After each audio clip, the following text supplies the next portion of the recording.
Hey, Novi. I always hated it when I heard about counselors at other schools telling people that you just kind of amounted to your transcript, that the numbers and the letters on the page kind of told me that's who you were. It doesn't tell you who you entirely are. It doesn't tell me your personality. But what it does do is it does tell us a story about you.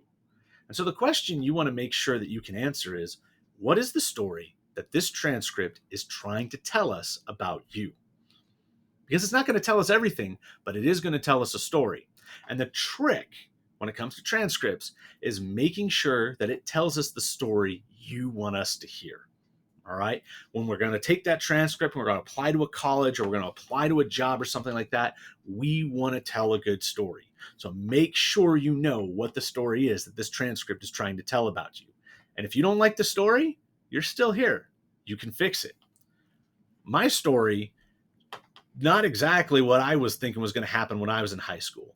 I was in junior year. I was in the top 10, getting all my AP classes and everything like that. And my dad fell off of a building in a workplace accident. He spent 9 months in ICU. And in that time, my mom was gone. She was kept on going to the hospital, going to go visit my dad. We had enough money to be able to pay the house payment, but we didn't have enough money for groceries. My brother ran away from home. And so I had a decision to make. I'm like, listen, I could either keep trying to go for top 10, but when I come home, I don't have any food to eat. And so I had to make the decision, dude, I got to go to work. And I decided to go work over at McDonald's close to my house so I can make a couple of bucks to be able to provide for my family. That transcript, you're going to see that. I mean, it's literally, it took a hit. I went from top 10 to literally getting B's and C's because when you are going to school full time, when you are working full time, you don't have a whole lot of time to do all that 3 and 4 hours of AP homework, and it showed.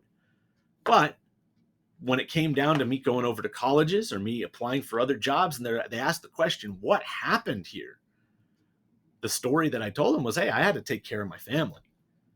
And that is a valid story. And a lot of people, when they hear that type of a story, when they hear those things, they understand. And they're like, okay, that's the situation that happened here.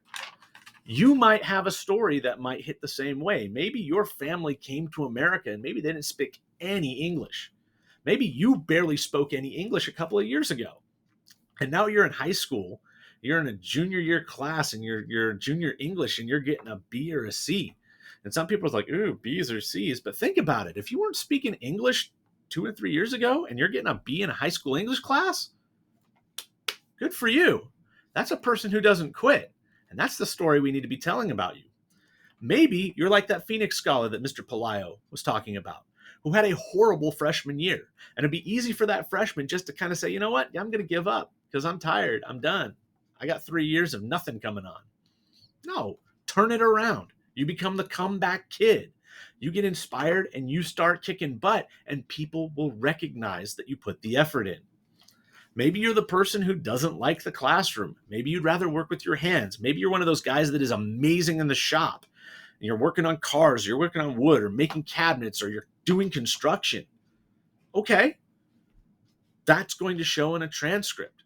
The one thing you just got to make sure that you don't have happen on a transcript is have it show that you're lazy or that you gave up. Okay? Might be, you might get a couple of F's, go make those up. Go to summer school and go make up that credit. Show that you're putting in the effort. Maybe you screwed up somewhere, you made it right.